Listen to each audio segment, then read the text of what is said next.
Buenas tardes, bienvenidas todas compañeras a este primer webinario de 2025 de Confluencia. Este es el primero de un programa de 3 webinarios que hemos preparado para este año. Este en concreto es sobre explotación reproductiva y para abordar esta temática contamos con 3 mujeres expertas en esta materia. Tenemos a Eva Gutiérrez de CIAMS, a Reme Madrona de Fórum de Política Feminista y a Mirta Pena de Las Criadas. La estructura, para que os hagáis una idea, va a ser la siguiente, y es que cada una de las ponentes tendrá unos 20-25 minutos para hacer su exposición, y después de eso, si nos queda tiempo, daremos un turno de preguntas, o para que ellas, pues, si les ha quedado algo pendiente por decir, pues que puedan intervenir y aportar algo más. Os las voy a presentar primero y ya luego daré paso a cada una de ellas para que haga su exposición. En primer lugar intervendrá Eva Gutiérrez, que es integrante de CIAMS, Coalición Internacional para la Abolición de la Maternidad Subrogada. Es militante feminista abolicionista, investigadora independiente, ha participado en la elaboración del libro de gestación subrogada, un enfoque feminista abolicionista de la explotación reproductiva de CIAMS, editado por Serendipia Editorial y actualmente a la venta. Su participación está integrada en el capítulo 4 del mismo, titulado Tecnociencias, con su artículo El primer paso en la explotación reproductiva, el mercado de donantes. Luego, a continuación, tendremos a Reme Madrona, también activista feminista, ha participado en FERMA, Feministas en Lucha de Málaga, y lleva en esta plataforma desde 2014. Actualmente es vicepresidenta de Fórum de Política Feminista de Málaga y ha participado en varias acciones contra la explotación reproductiva. En 2017 participó en la creación de RECAB en Málaga. Y por último tendremos a Mirta Pena, que es miembro de la agrupación Las Criadas, a las que conoció y se incorporó a este colectivo participando con las asociaciones de mujeres feministas de Euskadi. Lleva 19 años trabajando en una oficina del SEPE y ha estudiado también un grado de Ciencias Jurídicas y de la Administración Pública por la UNED. Aunque todavía no está titulada, el haber estudiado este grado le permite manejarse bien en materia de legislación y en los procedimientos con las instituciones y administraciones. Y bueno, pues nada, ya doy paso a las ponentes para que puedan cada una de ellas exponernos su exposición. Empieza, como he dicho, Eva Gutiérrez y nada, Eva, cuando quieras puedes empezar.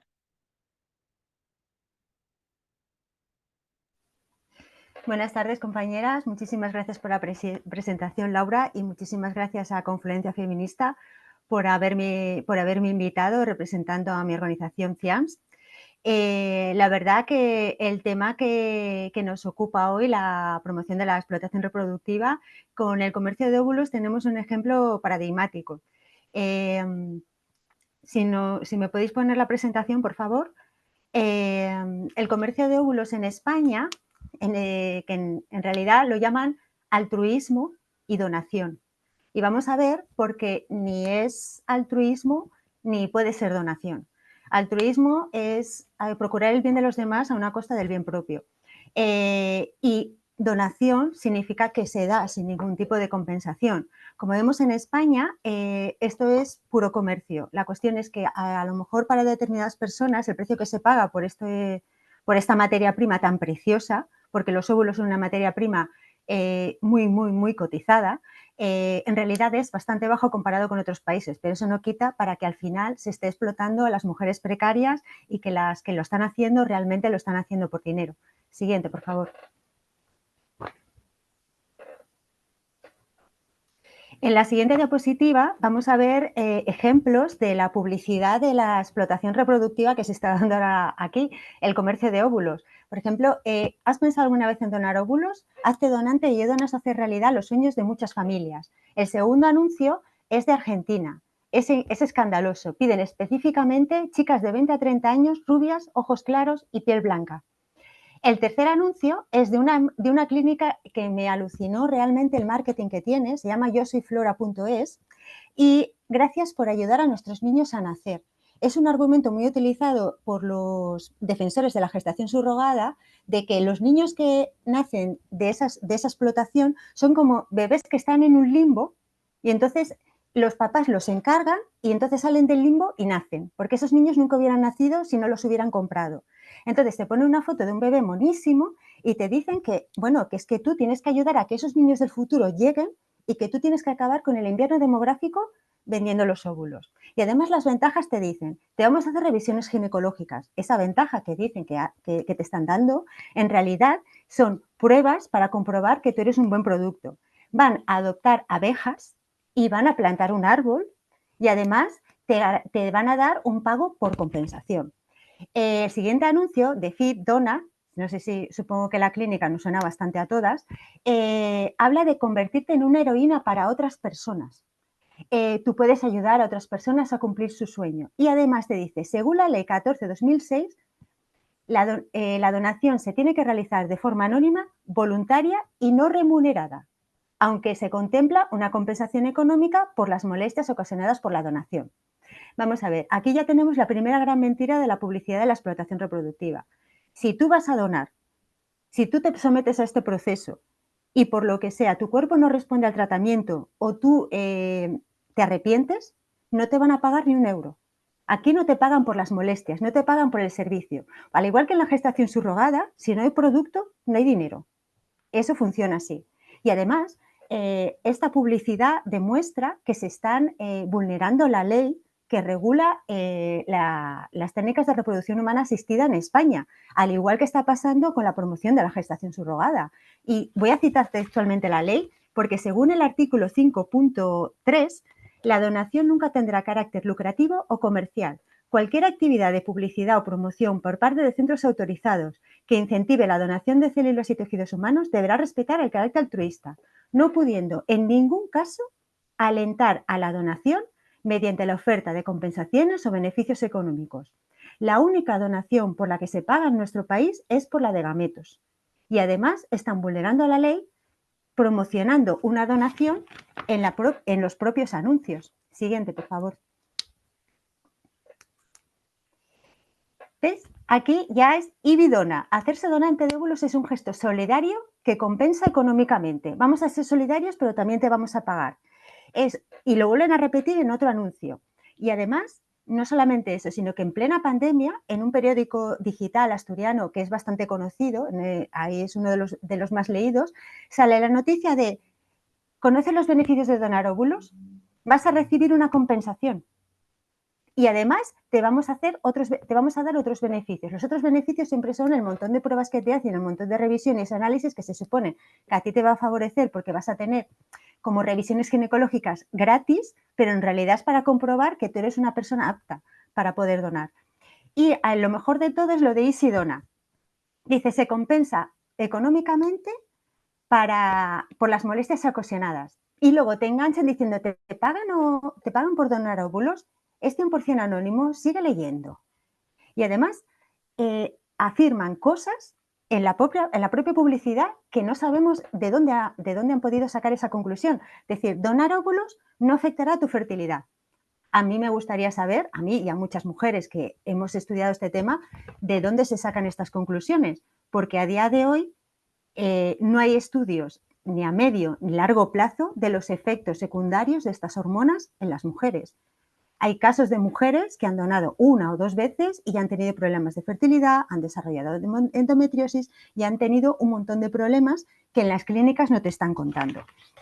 Entonces, ¿cómo funciona este proceso de selección para que a ti te convenzan de ser una proveedora, porque no vas a ser una donante, vas a ser una proveedora de óvulos en estas clínicas? Bueno, aparte de toda esta publicidad, también existe la técnica de las captadoras. Las captadoras pueden ser de distintos tipos.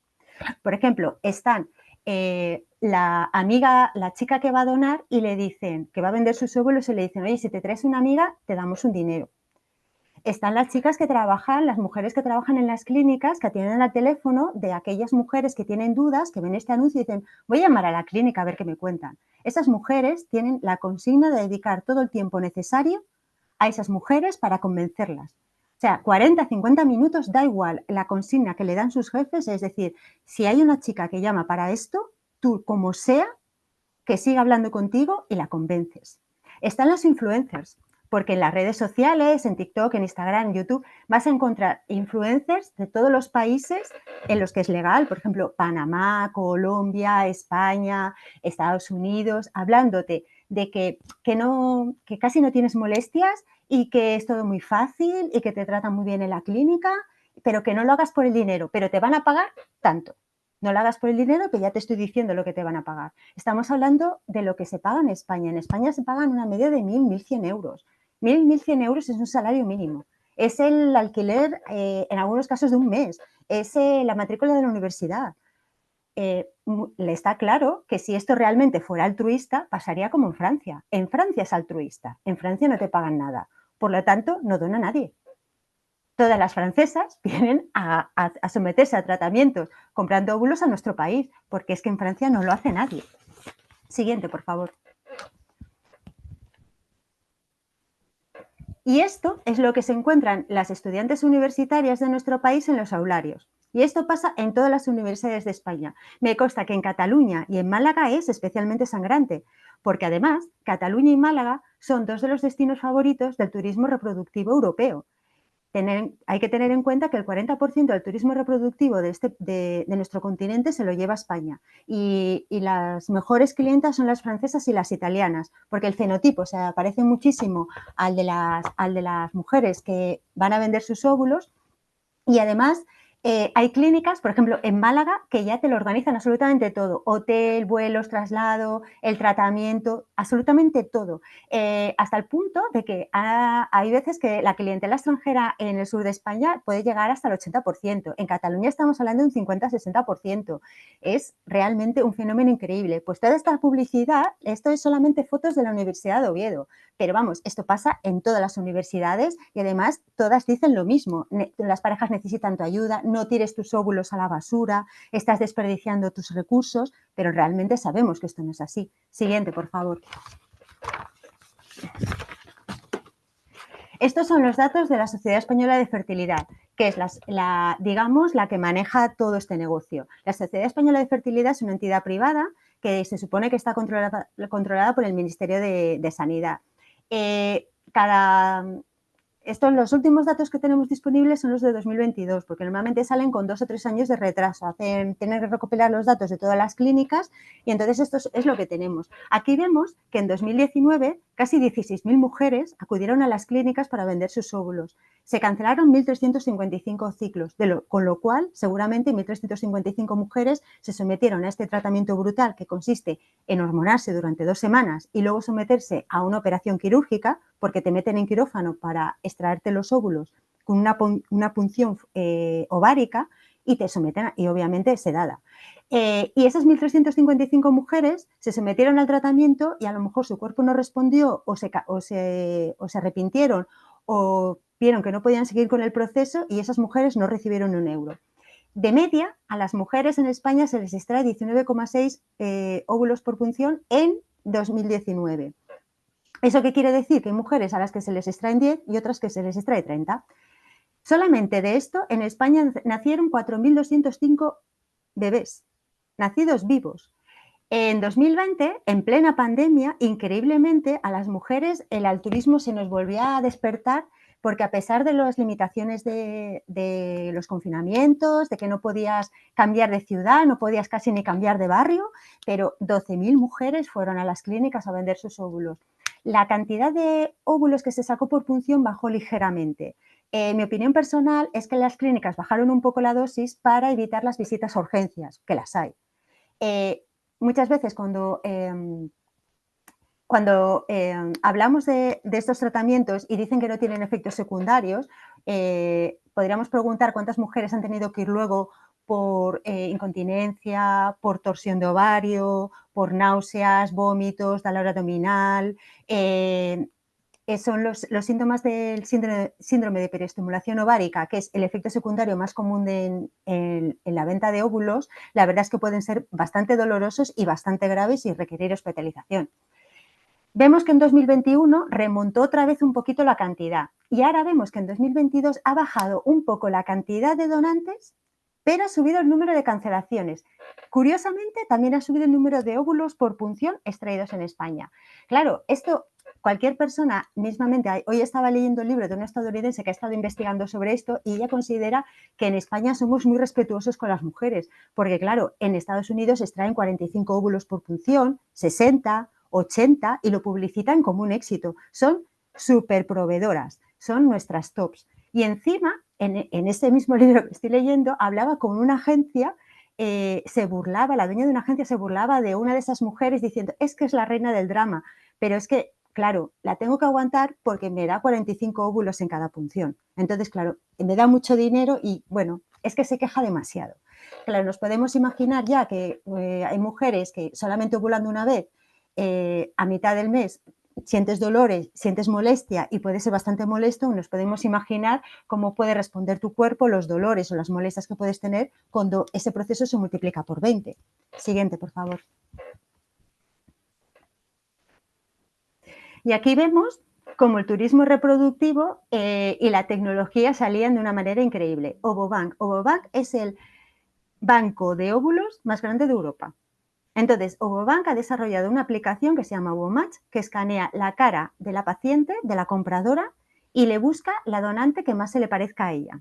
Esto también está especificado por ley. La ley 14/2006 especifica claramente que las clínicas están obligadas a buscar a la donante que más se parezca a la mujer que va a recibir sus óvulos. Y además pueden transportar esos óvulos a cualquier sitio de Europa. Esos contenedores que vemos, en contenedores de última tecnología, pueden viajar en la cabina del avión sin pasar por rayos X. Podemos contratar distintos tipos de modos de viaje. Pueden ir en coche con chofer, pueden ir en avión con cabina y además te dan una aplicación para que tú hagas el tracking de dónde está tu mercancía en cualquier momento para saber la temperatura, la presión, dónde está y tengas la total garantía de lo que estás comprando. Siguiente, por favor. Y es que es muy curioso cuando nos vienen con el cuento este de es que si se regulara la gestación subrogada de una manera garantista, vamos a ver, en España el comercio de óvulos está regulado por ley desde 1988. Y desde 1989 debería haber un registro de donantes porque la propia ley lo especificaba. Y luego en 1996 hubo un decreto que especificaba todos los datos que teníamos que apuntar en la ficha de un paciente, de un donante, para luego incorporarlos al registro. Y eso incluía color de ojos, color de piel, textura del pelo, todo, absolutamente todo. Es una práctica totalmente eugenésica. Y aún así, hasta el 2017, la Sociedad Española de Fertilidad no empezó a poner en marcha este registro de donantes, pero no porque se preocupara realmente de que esto estuviera controlado, porque hasta ese momento no se estaba controlando como debería ser, sino porque desde la Unión Europea se les dijo que tenía que haber una trazabilidad de ese material biológico que estaba viajando y entonces tenían que hacerlo a través del SIRA. Y el SIRA lleva en implantación desde 2018 y con el decreto ley que debe regularlo en un armario desde 2021, porque desde 2021 está redactado y aún no lo han aprobado. La ley 14/2006 especifica que por cada donante solamente pueden nacer solamente puede haber 6 recién nacidos vivos. Y entonces, si este registro de donantes no se ha empezado a implantar realmente hasta 2018 y como vemos en 2022 todavía no estaba implantado al 100% en las casi 400 clínicas que hay en España, ¿cómo podemos controlar que solamente haya 6 hijos por donante? Porque además hay otro dato que llama muchísimo la atención, es que yo no conozco a ninguna donante a la que le hayan preguntado cuántos hijos tuvo después de vender sus óvulos. Nunca.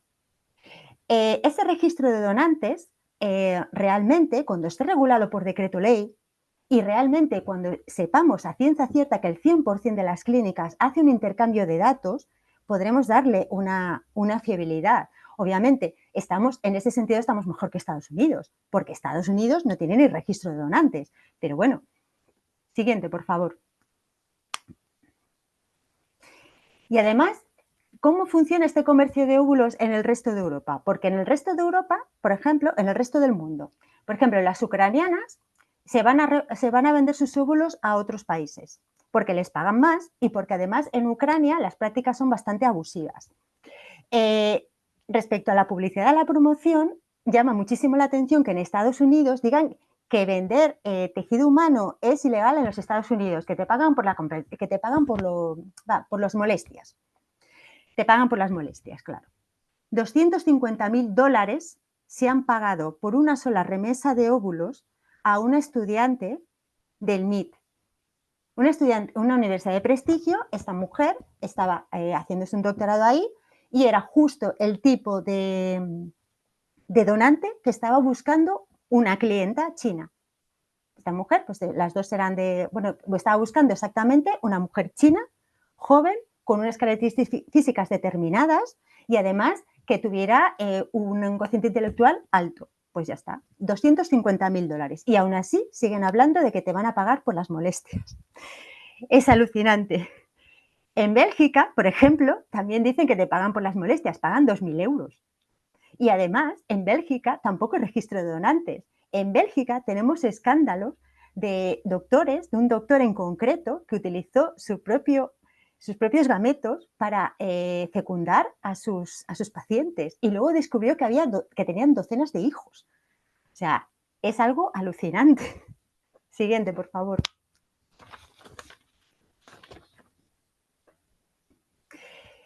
Y además me encanta hablar del consentimiento. Esto que está tantísimo de moda, hablar del consentimiento. ¿Cómo podemos firmar un consentimiento que se basa en las suposiciones de las clínicas? Es que en el 2020 hubo un estudio que hablaba de precisamente del consentimiento que se estaban firmando en las clínicas y el 55% de las encuestadas sentían que les habían informado poco. Y este estudio en Estados Unidos reflejaba que también todas las clínicas, o casi todas, tendían a minimizar los riesgos por sistema. Estudios científicos. Por lo visto, en todo este tiempo no han tenido tiempo a hacer estudios científicos sobre los efectos secundarios a medio y largo plazo de esta brutalidad hormonal. Porque realmente, cuando tú sometes a tu cuerpo a 2 semanas de inyecciones para conseguir 20, 40, 60, 80 óvulos, estás sometiendo a tu cuerpo a un estrés que no es aconsejable, no puede ser saludable. No puede ser que te digan, es que no te va a pasar nada, y tú digas, vale, pero ¿en qué te basas? Claro, como me decía mi una donante, ¿yo qué iba a pensar que me iban a hacer daño? Si yo estaba en una clínica, si estaba en manos de personal médico.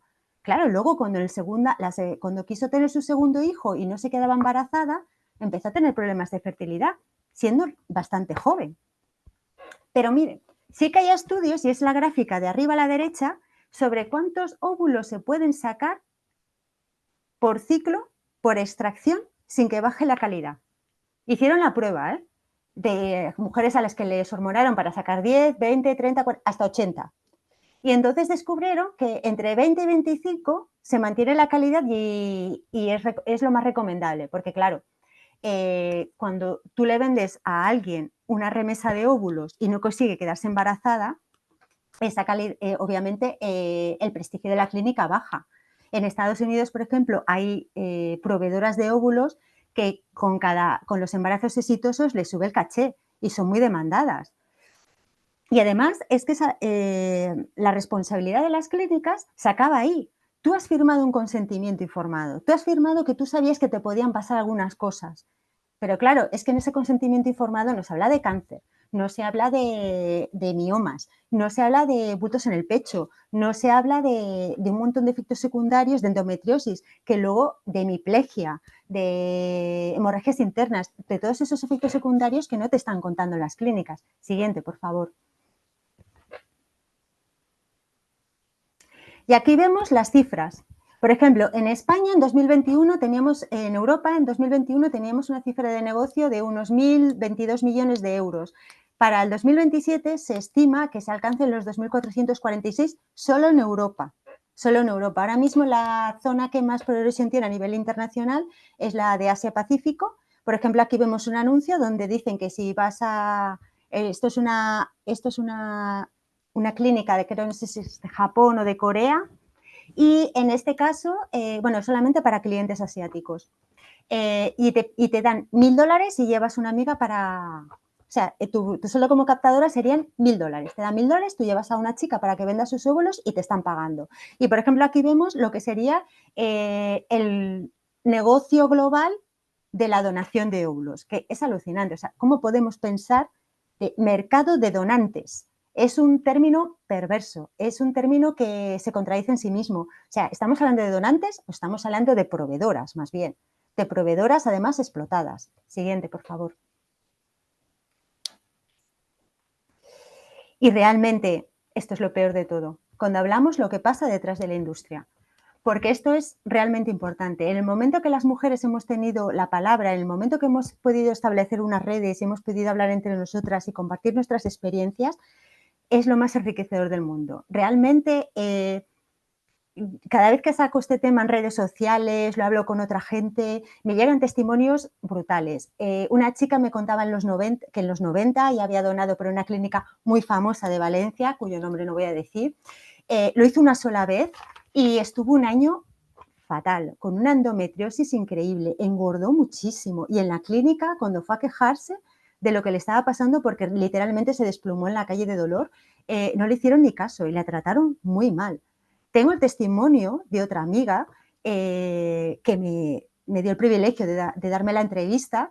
Ella y su amiga donaron en 2006, vendieron sus óvulos en 2006 en Madrid, porque la verdad que eran mujeres que con niños a cargo, que estaban solas, precarias, y entonces lo vieron como una solución y además se sentían muy bien porque decían ellas, es que encima voy a ayudar a otras mujeres, es que voy a hacerlo no solo por dinero, sino por altruismo, lo voy a hacer bien. Pues esta amiga mía debe tener ciclos perfectos, sin ningún problema y demás, resulta que empezó a tener desarreglos hormonales, bultos en el pecho que le tenían que extraer en quirófano, cuando le daban un tratamiento para un mioma, le hacía el efecto contrario, en vez de reducirlo se lo aumentaba o se lo multiplicaba. Con 40 años ya era premenopáusica, cosa que a su madre jamás le había pasado. Empezó a saber lo que eran las menstruaciones dolorosas, las irregularidades, los cambios de peso, y ahí fue una detrás de otra. Su amiga tuvo los mismos efectos secundarios, lo que pasa es que como al año que se le pasaron, y decidió volver a donar porque su ex otra vez había dejado de pasarle la pensión y tenía 2 niños que alimentar. Pues ahí empezaron los problemas porque ya no se recuperó. Fue pasando de médico en médico, ningún médico tuvo en cuenta o no le hizo caso sobre el hecho de que ya había vendido sus óvulos 2 veces. Se lo comentaba y decía, no tiene nada que ver, le quitaban importancia. Entonces le dieron un tratamiento para la endometriosis y le dijeron dentro de un año puedes pasar y vemos la revisión. Cuando pasó ese año, la ginecóloga por primera vez le hizo una ecografía. Y cuando le hizo la ecografía descubrió que tenía un cáncer de ovarios con metástasis hasta los pulmones. Y duró menos de un año. Murió con 37 años. Después de haber donado solamente 6 veces. Cuando los médicos, cuando las clínicas de reproducción asistida, cuando la ley dice que el límite es donar 6 veces. El límite es donar 6 veces porque se supone que solamente puede haber 6 hijos vivos por donante de óvulos. Pero ¿dónde está estudiado ese límite? Si hay mujeres que después de una vez han tenido hemiplegia, endometriosis y no han podido quedarse embarazadas, mujeres que después de 3 veces han acabado en urgencias con una hemorragia interna porque en la punción ovárica se le habían hecho mal y le habían provocado, una hemorragia tal que si no llega a estar acompañada en ese momento en casa y puede llamar su madre a la ambulancia, esa mujer se muere. Se hubiera muerto. Ese caso lo tenéis documentado por Nuria Coronado, que cuenta el testimonio de Aida. Los carteles de la facultad, ya veis que salen aquí en las capturas de pantalla de estos tweets y es que es algo alucinante. O sea, los testimonios de las mujeres que han pasado por esto, sí que hay muchas que parece que nunca han tenido efectos secundarios negativos, pero es que hay otras que dices, ¿realmente qué riesgo podemos asumir en esta industria? Obviamente, el riesgo lo estamos asumiendo las mujeres, que somos la materia prima y además una materia prima muy asumible, porque hay que tener en cuenta que el proceso de extraer óvulos cuesta 3.000 euros. A las mujeres les pagan 1.000 euros y otros 2.000 euros van en lo que son las visitas médicas y las hormonas. Y esos 3.000 euros se les repercuten al cliente final, a la persona, a la mujer que va a comprar esos óvulos. Siguiente, por favor.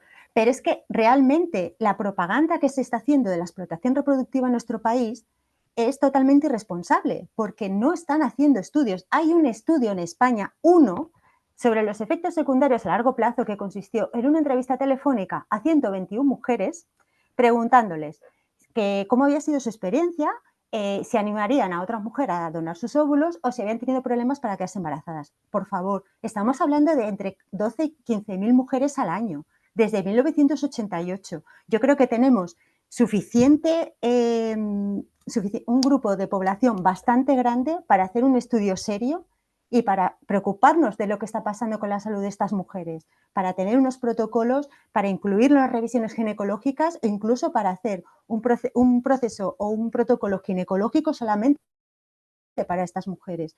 Nunca jamás las clínicas se preocupan de lo que pasa con esas mujeres cuando se acaba la venta, cuando se acaba el proceso y han conseguido el producto.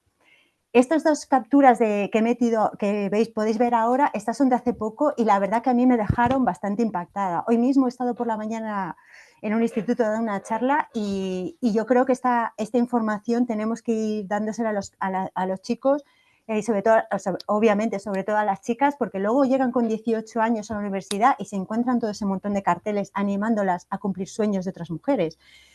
Como hace unos años mi hija y sus amigas fueron captadas en el instituto. O sea, ya es la falta de ética total. En el instituto son menores de edad. Y este me causó, la verdad, que bastante impresión cuando dice que varias compañeras de la universidad que donaron en aquella época han tenido cáncer de cuello de útero. Qué casualidad.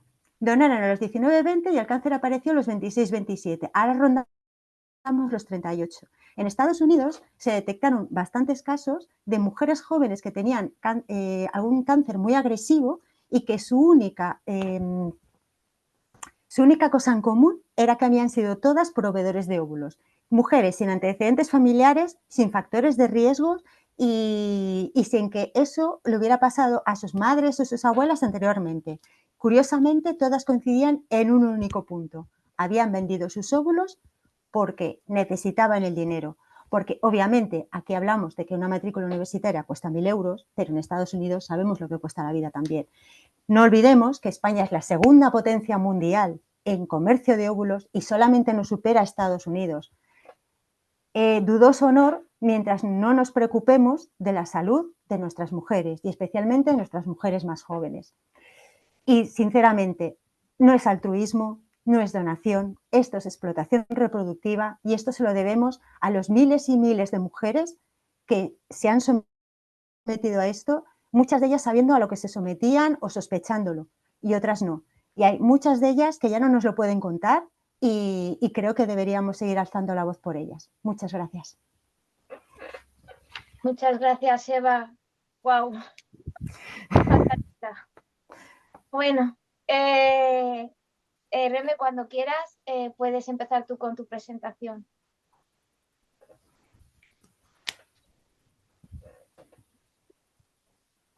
Hola, muy buenas. Muchas gracias, Laura, por la presentación. Gracias a Confluencia Movimiento Feminista por este espacio y a todas las asistentes. Bueno, después de esta magnífica intervención de Eva, yo espero no aburriros con la mía. Para eso voy a intentar compartir unas imágenes. Eso me recuerda que también tengo que agradecer al magnífico equipo que tenemos aquí apoyándonos, equipo técnico. A ver. Bueno. ¿Se ve ahora la imagen? Sí, de acuerdo. Bueno, pues a mí me toca hablaros de la gestación subrogada dentro de la explotación reproductiva. Y hay que empezar diciendo que el hecho al que alude términos como gestación subrogada o gestación por sustitución es en realidad el alquiler de mujeres para gestar para otras personas y la compraventa de sus bebés. Es trata de mujeres y niños, es explotación reproductiva y es una forma grave de violencia contra las mujeres. Tras lograr que se aceptara el tema de la ovodonación, la gestación subrogada ha cerrado el círculo de la nueva paternidad, esa con la que tantos hombres soñaron, esa ficción en la que ellos poseen la capacidad exclusiva y excluyente de las mujeres de gestar y dar a luz a su descendencia, y además hacerlo sin contar con la madre biológica. De ahí que sea tan importante sacarlo cuanto antes de la ecuación. Si puedo. Ahí va, vale. Ahora, además de pareja y pareja hetero rica, hombres solos o en pareja pueden ostentar la filiación parental y en exclusiva. Y como lo que se vende es la maternidad y no la paternidad, el encaje es muchísimo más fácil. La mujer alquilada renuncia a derechos fundamentales, como decidir sobre su propio cuerpo, qué ha de comer, qué ha de vestir, dónde ha de vivir, incluso en algunos casos, en qué casos tendrá que abortar. Las hijas e hijos de las madres explotadas también sufren la vulneración de sus derechos, pues se ven convertidos en meros objetos de compraventa, son separadas de sus madres instantes después de nacer y tratadas mucho mejor que animales de compañía. Un ejemplo de eso es la ley española sobre bienestar animal, que prohíbe separar a madres lactantes de sus crías. Bueno, nos preguntamos cómo hemos llegado a esta situación. Pues, en principio, por esa ideología ultraliberal que, bueno, se apoya en la globalización y en los avances biotecnológicos y que promueve la idea de que querer es poder y de que los deseos son derechos. La explotación reproductiva es un negocio global en expansión.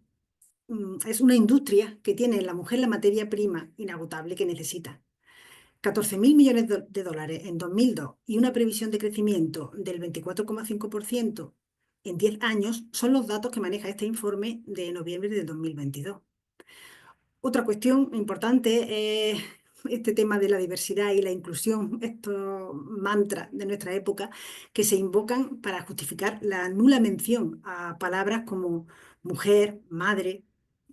Aquí, por ejemplo, vemos a esta página de YouTube donde la CNN nos dice que la subrogación es un proceso por el cual una persona cursa el embarazo, no una mujer, claro, y además cursa como si fuese un resfriado.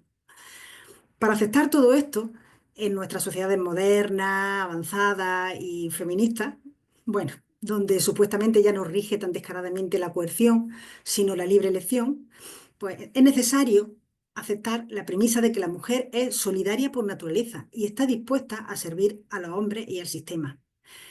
Esta página nos presenta a Chantel, una joven que sintió que fue llamada a ser madre sustituta.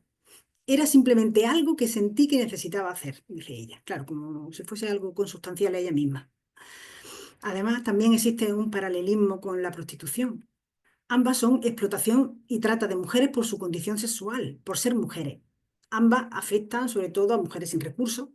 Ambas recurren para validarse al manido tema de la libertad de elección, a la cosificación, a la negación del derecho a la dignidad de las mujeres, y ambas conllevan los mismos éxitos y fracasos en la lucha por su abolición. Vamos a ver brevemente, veremos la situación actual del negocio de la explotación reproductiva.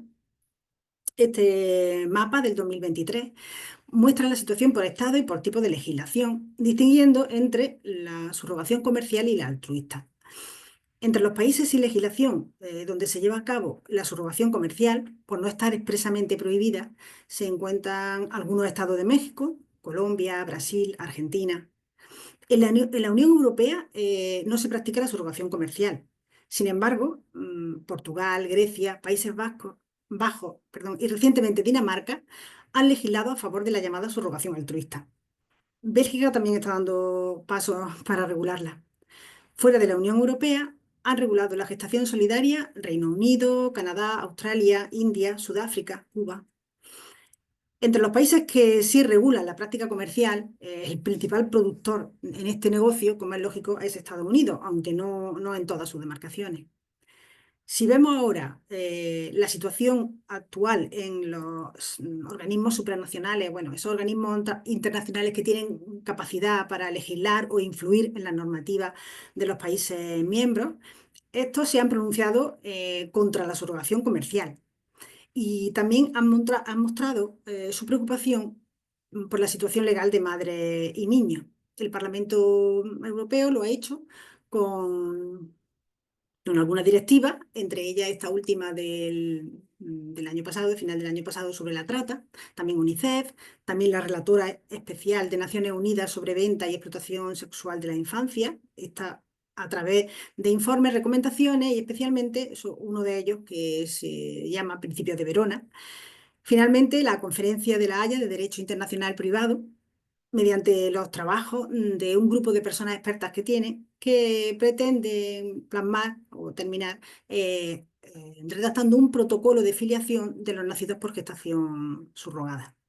En realidad, tanto los principios de Verona como el protocolo de La Haya lo que están intentando es buscar un instrumento que permita regular la explotación reproductiva de las mujeres. Es así.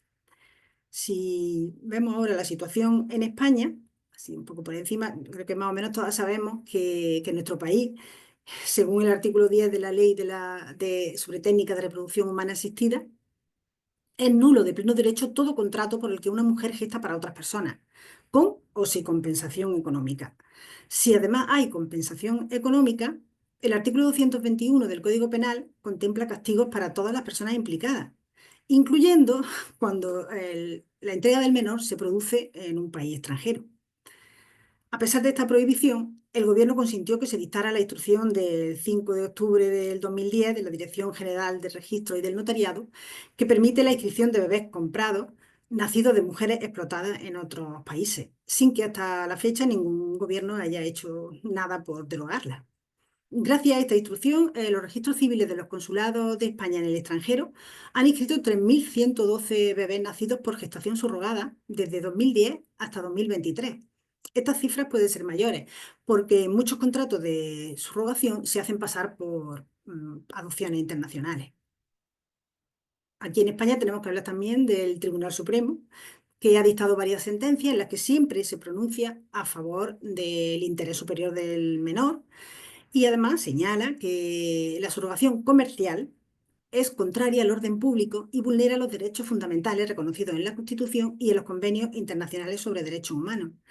Este mismo tribunal, en una sentencia de septiembre del año pasado, ¿no?, admitía que los padres de un nacido por gestación subrogada cambiaran en el registro el lugar de nacimiento del bebé en el extranjero por el de su domicilio familiar, aquí en España. Con esta sentencia, el Tribunal Supremo intenta equiparar la explotación reproductiva con la adopción internacional, aun sabiendo que no tiene absolutamente nada que ver, ni los requisitos ni los controles en uno y otro caso.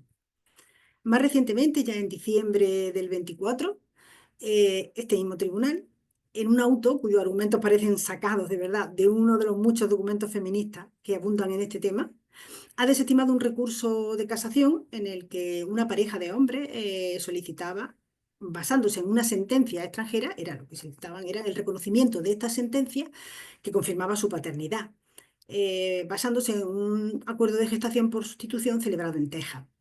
Como vemos, el Tribunal Supremo nos da una de cal y otra de arena. Tenemos que mencionar aquí también la Ley Orgánica 1 del 2023, esta que modifica la llamada Ley del Aborto, y que reconoce que la gestación subrogada es una forma grave de violencia reproductiva y prohíbe su publicidad comercial. También insta a las administraciones públicas a promover la información de la ilegalidad de esta práctica a través de campañas institucionales.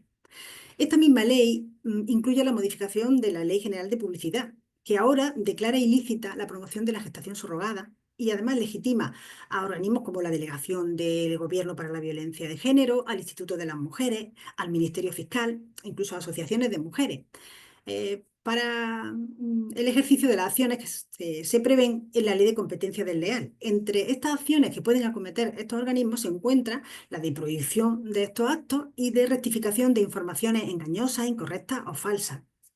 Bueno, si vamos a hablar de la promoción de la gestación subrogada, lamentablemente tenemos que tenemos que distinguir entre subrogación comercial y subrogación altruista, porque todos nuestros esfuerzos por acabar con la explotación reproductiva se topan con esa falsa idea de que solo hay explotación en la subrogación comercial. Porque aunque esta ley orgánica de la que hablábamos, que modifica la del aborto, considera la gestación por sustitución, así en genérico, sin etiquetas ni nada, una forma grave de violencia reproductiva, las únicas medidas que contempla van dirigidas exclusivamente a la promoción comercial de esta práctica, dejando fuera toda la propaganda que supone las páginas, redes sociales de aquellas personas o entidades que no tengan un fin mercantil. Entre ellas, por ejemplo, el propio Gobierno de España, ¿no?, que en su página oficial recoge cómo inscribir un bebé nacido por gestación por sustitución. Por supuesto, asociaciones de padres y madres, pues como son nuestros hijos, Asociación Padres por la Gestación Subrogada, Copadres, en fin. Pero es que las leyes no impiden tampoco que las agencias dedicadas a la explotación reproductiva, sean clínicas de fertilidad o asesoría jurídica, sigan promocionando su negocio.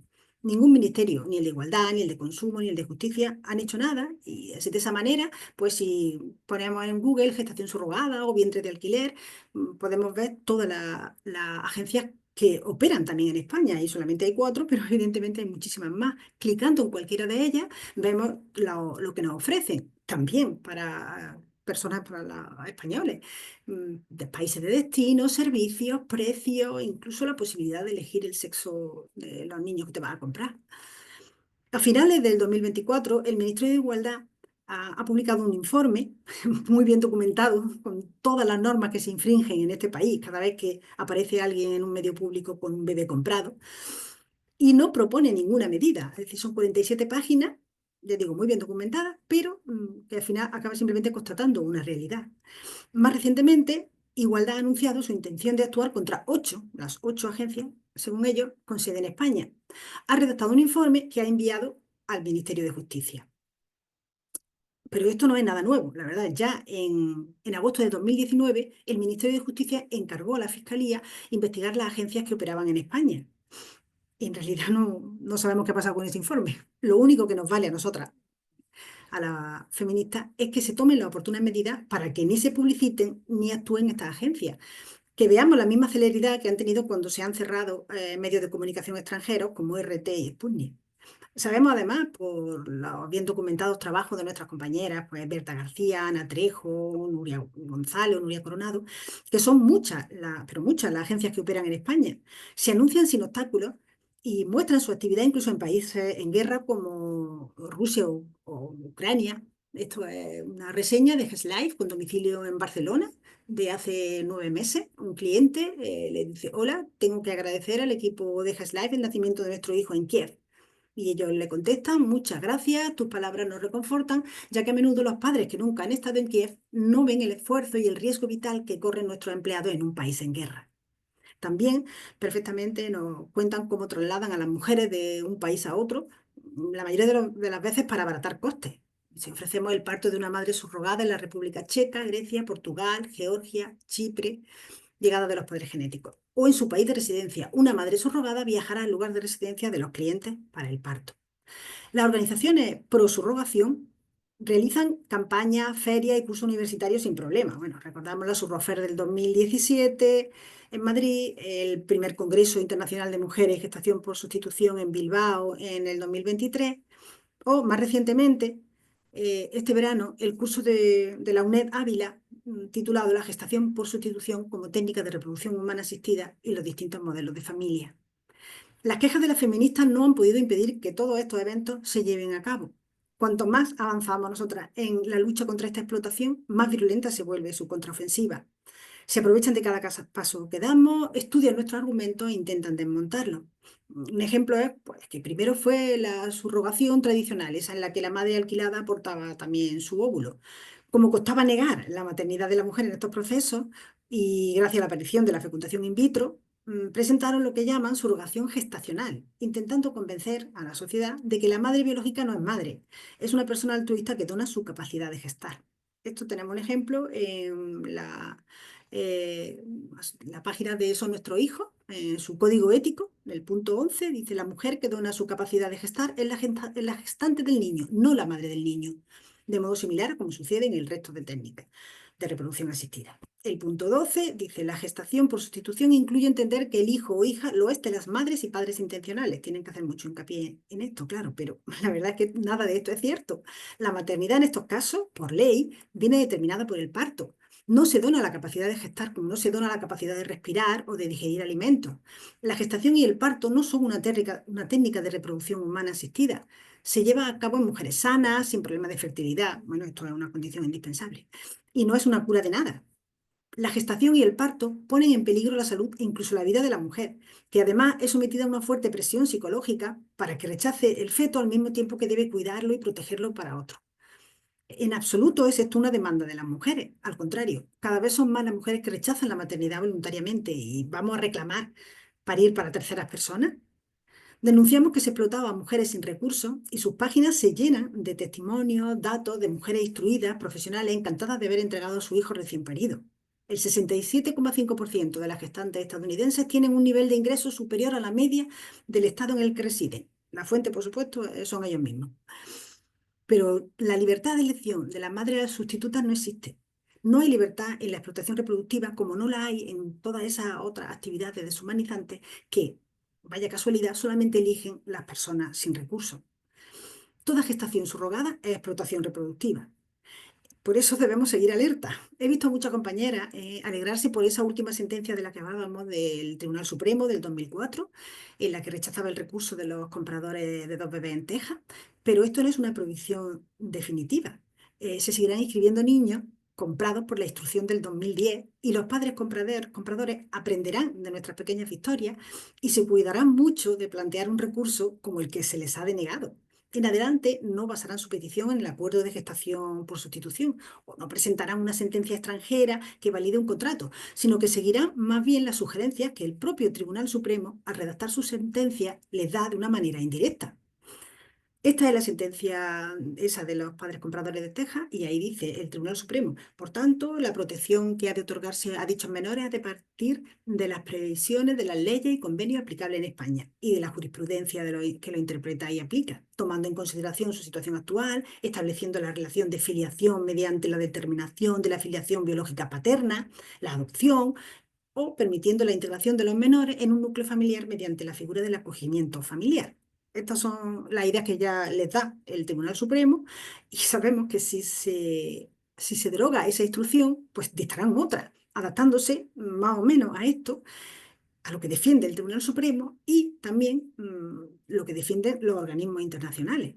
Hablando de organismos internacionales, también he visto a compañeras restar importancia al protocolo de filiación que está elaborando la Conferencia de La Haya, porque dicen que se trata de un organismo que se ocupa exclusivamente de derecho privado y que este tema es una cuestión de derecho público.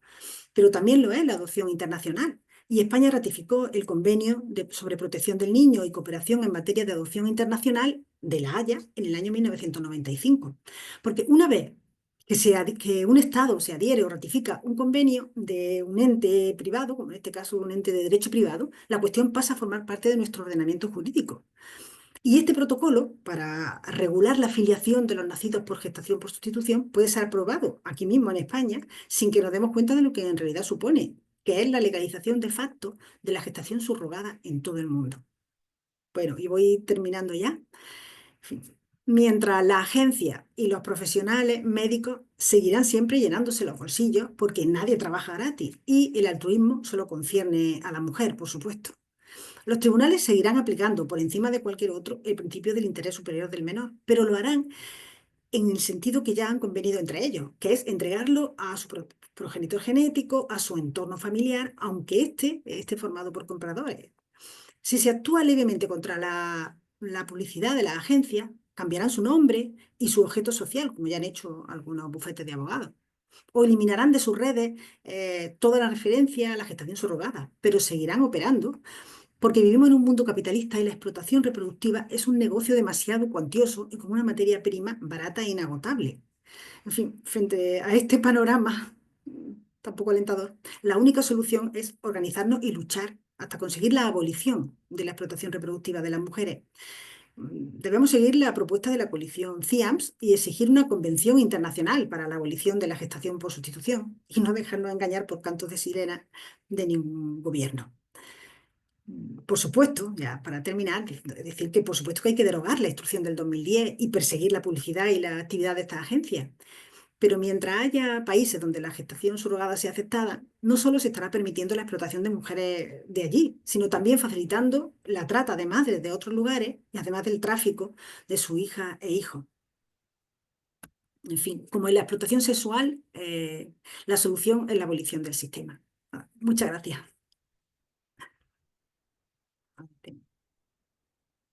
Muchísimas gracias, Reme. Tengo que dejar de compartir ahora. A ver. Muchas gracias, de verdad. Bueno, y ahora por último le voy a dar paso a Mirta para que nos hable ella y nos exponga ella su presentación. Y nada, pues adelante Mirta, cuando quieras. Hola, buenas a todas. Gracias por estar aquí. Bueno, yo estoy aquí como miembro de las criadas, como ya habéis escuchado. Y eso, primero, en primer lugar, agradecer a Confluencia del Movimiento Feminista por organizar un webinar sobre explotación reproductiva y por invitarnos a participar. Y también eso, gracias a todas las personas conectadas por vuestro interés y atención. Eso, las criadas somos una agrupación de mujeres feministas que centramos nuestra actividad en la lucha contra la explotación reproductiva y la compra de seres humanos. Nuestra participación aquí hoy va a consistir en compartir con vosotras lo que hemos hecho, lo que nos hemos encontrado en 2023 al denunciar 2 congresos a favor de esta forma de violencia que se organizaron en Bilbao. Eso, la intención es contarlo, sobre todo a nivel práctico, las respuestas recibidas y sus silencios por parte de las instituciones públicas. La acción de redes y eso pues ya lo conocéis muchas, ¿no? Que nos habéis ayudado.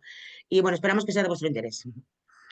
Para ello voy a dividir en 3 partes la exposición, aunque seguirán un orden cronológico, no será todo el cambio entre las 2 primeras partes, pero son para nosotras 2 etapas diferenciadas. Y luego finalizaré con unas breves conclusiones. Vale, pues entonces, un segundillo. Vale, a principios de 2023 nos llegó información sobre un congreso que se iba a hacer en Bilbao a favor de explotación reproductiva y compra de seres humanos. Eso. Enseguida encontramos el anuncio de la Asociación de Familias de Vizcaya por la gestación subrogada llamada Gureumen Ametsa, que traducido al castellano es Los sueños de nuestros hijos. El nombre, Primer Congreso Internacional de Mujeres y Gestación por Sustitución, ya nos dejó clara su estrategia. Era hacerlo pasar por feminista, usando, una vez más, el mito de la libre elección. Sabíamos también que participarían víctimas traídas de otros países. Esta asociación la vizcaína se registra en junio de 2020 con los siguientes objetivos, entre otros. Promover y difundir el concepto de gestación subrogada como técnica reproductiva y garantizar la inscripción de las criaturas en el registro civil. Tras la aprobación de la Ley 1/2023, sus estatutos y objetivos cambiaron, incluyendo términos como, por ejemplo, dar valor a las mujeres. Empezamos a organizar acciones para manifestarnos en contra del Congreso. Como lo habíamos visto en otros lugares y aprovechando el conocimiento de la población y éxito de la famosa serie El cuento de la criada, basada en el libro con el mismo título de Margaret Atwood, relacionamos la idea de ficción en la serie con la realidad aplastante de un método misógino y modelo de negocio extractivista como es el de explotar reproductiva y sexualmente a mujeres para robarles a sus hijos. Ya teníamos nombre de la agrupación y frase para ir comenzando. Las criadas no es ficción, está pasando. Para la redacción del manifiesto e informar, tanto en redes sociales como en las acciones de calle, otra de las tareas básicas fue ampliar nuestros conocimientos. Queremos dar infinitas gracias a todas las mujeres, pero en particular a Ana Trejo Pulido, a Berta García, Nuria González y Teresa Domínguez por su magnífico trabajo de investigación y divulgación, así como por la ayuda que directa y desinteresadamente siempre nos siguen prestando. Enseguida nuestro objetivo se amplió a intentar frenar el Congreso. La ley del 2023 acababa de entrar en vigor, prohibiendo explícitamente la promoción comercial de la gestación subrogada. Y eso argumentaríamos, que era publicidad encubierta. Definimos entonces 3 ejes de acción. Acciones en la calle, comunicaciones, tanto dentro del movimiento feminista como hacia afuera a través de los medios de comunicación y las instituciones públicas. En abril y mayo de 2023 hicimos 4 concentraciones en diferentes lugares de Bilbao. Y además de señalar el congreso que se iba a celebrar de forma inminente en nuestra ciudad, queríamos invitar a la población a la reflexión repartiendo folletos informativos sobre la situación actual respecto de la explotación reproductiva, lo que está pasando. Hacíamos una performance alternando música de la serie de la televisión con la lectura de un breve manifiesto y también algunas mujeres vestidas con el traje del cuento de la criada, inmóviles y mirando hacia abajo, y otras repartiendo flyers. Además de dar información, estas acciones nos sirvieron para recabar la opinión de parte de la ciudadanía, para obtener imágenes, para acompañar las publicaciones en las redes sociales e incluso incorporamos a alguna compañera al grupo. Se publica entonces que la Asociación Nacional de Clínicas de Reproducción Asistida, ANACER, iba a celebrar su 16º congreso en un hotel en Bilbao en junio. El programa científico acogería un punto denominado Gestación por Sustitución, con 2 ponentes en común con el Congreso de Bilbao y participación de la Asociación Vizcaína de Familias por la Gestación Subrogada. Nos alarmó bastante que se hiciesen 2 congresos en la misma ciudad tan cercanos en el tiempo a favor de la explotación de mujeres. En lo relativo a nuestras comunicaciones con las instituciones públicas, pues bueno, vamos empezando. Bueno, con la última reforma legislativa, la publicidad de los vientres de alquiler es ilegal, por ello iniciamos una serie de acciones encaminadas a denunciar los congresos con el objetivo de cumplir que la ley se cumpliese. Nos pusimos en contacto a través de los cauces administrativos correspondientes con los siguientes organismos: la Delegación del Gobierno para la Violencia de Género, el Instituto de las Mujeres y el Equivalente Autonómico, la Fiscalía, Ayuntamiento de Bilbao y el Ararteko, que es el defensor del pueblo vasco. También enviamos una carta abierta a varios partidos políticos con representación en el Parlamento Vasco, informando de los congresos y pidiendo su posición al respecto de la gestación subrogada. También se envió esta carta a los medios de comunicación. Ni el Instituto de las Mujeres, autonómico ni estatal, ni la Delegación del Gobierno para la Violencia de Género nos dieron respuesta alguna. Igual no utilizamos los canales establecidos, quizás, pero en el informe que mencionó antes Reme, publicado en 2024 por el Observatorio de la Imagen de las Mujeres, titulado Análisis de la publicidad de la gestación por sustitución, mencionan nuestras quejas y protestas ante los dos congresos con imágenes. Bueno, por parte del Congreso tardaron en hacer pública la ubicación del evento. Se rumoreaba que sería un edificio de titularidad del Ayuntamiento de Bilbao. Este, junto con el de la publicidad encubierta, era el principal motivo a alegar para solicitar su cancelación. Dirigimos solicitud primero al lugar donde se celebraría, Azkuna Centro A se llama, y al Ayuntamiento de Bilbao. Del lugar de celebración nos contestaron que ellos solo alquilan los espacios, pero ni son responsables ni valoran el contenido de los eventos. Nos consta de todos modos que sí que hicieron una consulta al Instituto Vasco de la Mujer. El Ayuntamiento de Bilbao nunca nos respondió. Tras el silencio del Ayuntamiento, dirigimos escrito al Ararteko, al Defensor Vasco del Pueblo.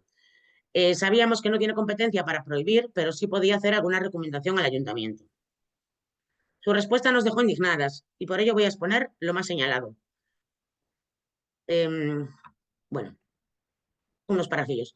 Indica, tras el habitual agradecimiento por la información, etcétera, ahora literalmente voy a leer, que no cabe obviar que en este momento existe un controvertido debate en muchos aspectos, aún legalmente abierto, sobre lo que se da en llamar gestación por sustitución o alquiler de útero, según cual sea la posición que se sostenga.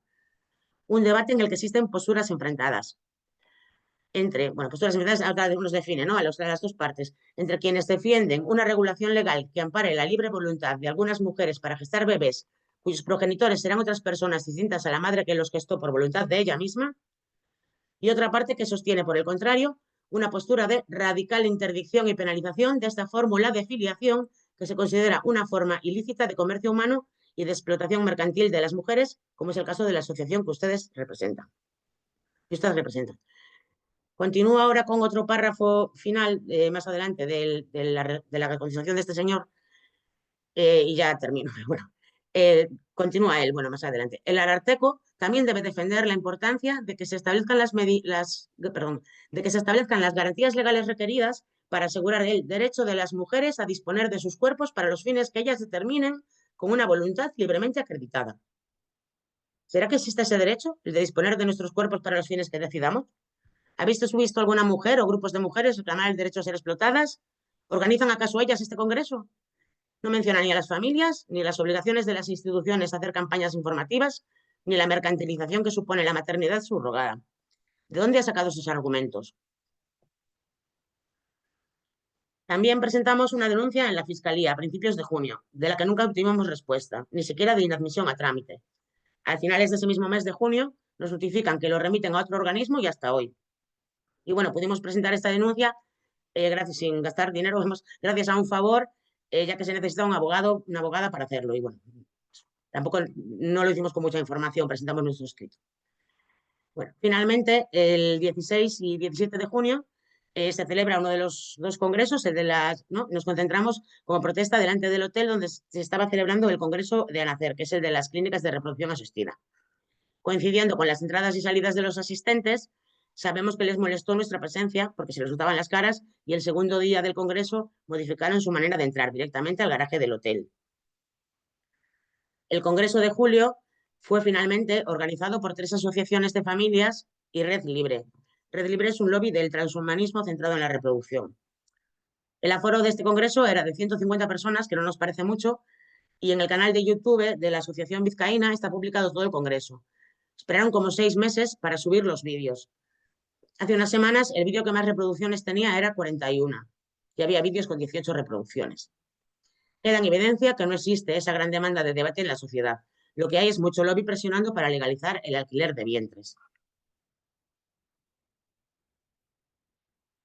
Bueno, entonces, ahora vamos a contar la actividad después del congreso, ¿no? Tras el descanso de agosto, se nos planteó esta situación. Por una parte, el grupo de trabajo se había creado con el objetivo final del congreso de julio y muchas de las criadas pertenecen a asociaciones. Y por otra parte, y aunque con otro ritmo de trabajo, algunas queríamos continuar, y eso hicimos. En octubre de 2023 conseguimos una de nuestras metas, que era comparecer en la Comisión de Igualdad del Parlamento Vasco, facilitada por la coalición del Carrequín Podemos Izquierda Unida. Este fue el único grupo parlamentario que respondió a nuestro escrito y se posicionó en contra de la explotación reproductiva abiertamente. Pudimos hacer nuestra exposición en dicha comisión y no fueron capaces de dar ningún argumento para rebatirnos. En febrero del año siguiente, ya en 2024, acudimos otra vez al Parlamento Vasco cuando se presentaba la propuesta no de ley del Grupo Parlamentario Ciudadanos con la intención de abrir el debate para regular la compra de bebés. El Carrequín Podemos y Izquierda Unida fueron los únicos que presentaron enmiendas a la totalidad que fueron rechazadas por todos los grupos parlamentarios. Nos permitieron participar en la rueda de prensa. En mayo del 2024 se celebra en Bilbao una jornada organizada por la Asociación Vasca de Periodistas llamada La gestación subrogada en Europa entre la prohibición o la regulación. That is the question. Uno de los logos del cartel del evento es el del Ayuntamiento de Bilbao. La presidenta de esta asociación de periodistas tiene una amistad declarada con el portavoz de la asociación que organizó el Congreso de 2023, motivo, según ella, por el cual empezó a interesarse en este asunto. Pusimos una queja en el ayuntamiento por colaborar a favor de estos actos, a favor de la gestación subrogada, pero nos contestaron que ellos solo daban publicidad al evento, pero no colaboraban. También se puso queja en el Instituto Vasco de la Mujer, que os resume un poco la conversación. Entonces, bueno, se presenta la queja que se presenta en el Instituto Vasco de la Mujer es por publicidad encubierta e información sesgada de la llamada mesa redonda, ¿no? Que es de lo de los periodistas. Nos responden inicialmente que se trata de una jornada para informar a periodistas sobre el tema en cuestión, pero no publicidad. No obstante, que les traslademos documentación o información de lo contrario en caso de tenerla. Les enviamos un segundo escrito analizando partes de las ponencias, porque son un horror, indicando en qué minuto del vídeo publicado se encontraban. A este otro escrito nos respondieron que no tienen competencia sancionadora para el caso en concreto y que trasladaban la queja a la Asociación de Periodistas haciéndoles una recomendación sobre la importancia de incorporar la perspectiva de género en la organización de todo tipo de actividades. En ese acto de los periodistas que fuimos presencialmente, hablamos con una pareja que asistía por recomendación para ampliar información y cambiar perspectiva. Intuimos con mucha pena que venían derivados de una clínica de fertilidad. En mayo de 2024 dimos nuestra primera charla dentro del ciclo que organizó la Asociación de Mujeres Andereak de Durango, en la Casa de las Mujeres de Durango, y contamos con la generosidad de Berta García, copresidenta de CIAMS, que aceptó nuestra petición de participar. En junio de 2024, la Asociación de Feministas Radicales de Andalucía, AFRA, lanza un comunicado sobre un curso de verano de la UNED, que también mencionó antes Reme, a favor de la explotación reproductiva, solicitando la cancelación del mismo, al que nos unimos. También se presentaron diversos escritos a organismos como el Instituto de las Mujeres, Defensor del Pueblo o a la misma universidad. Las respuestas fueron variadas. El Instituto de las Mujeres contestó que solicitaría que no se impartiese el curso a la universidad, pero hasta ahí, bueno, no harían caso, pero bueno.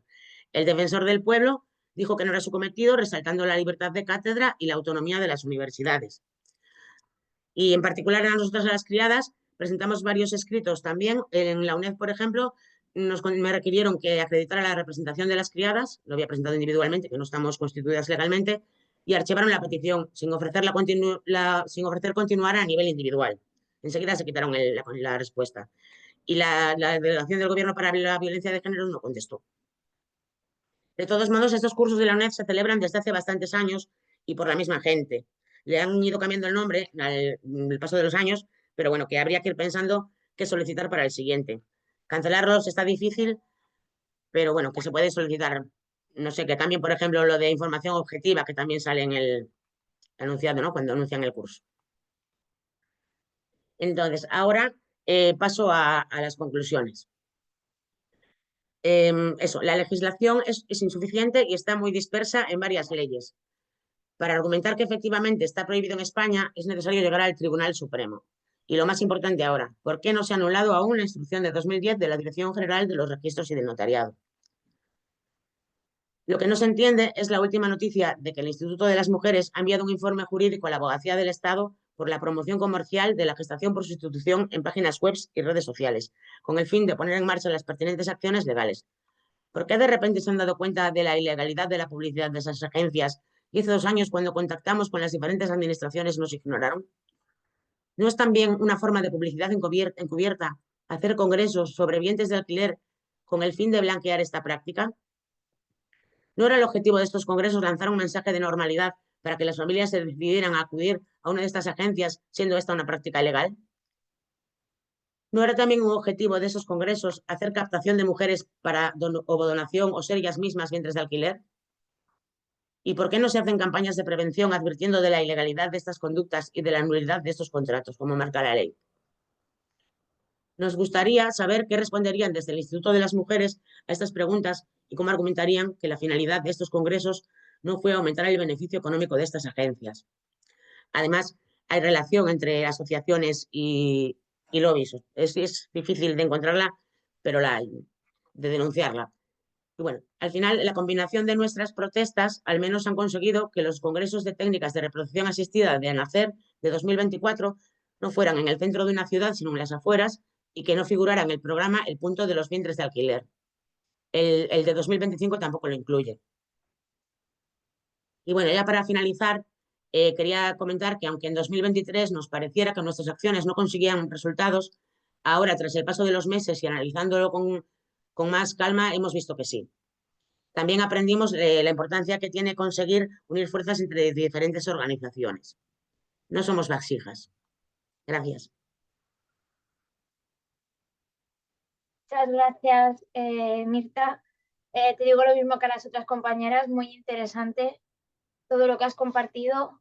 Y bueno, ahora, como sobra tiempo, si tenemos bueno, una pregunta o dos, o una hecha en 2 veces que aquí en el apartado de preguntas y respuestas, una de las personas que está, de las asistentes, lanza y yo os la hago y vosotras respondéis la que quiera o todas, o bueno, ¿vale?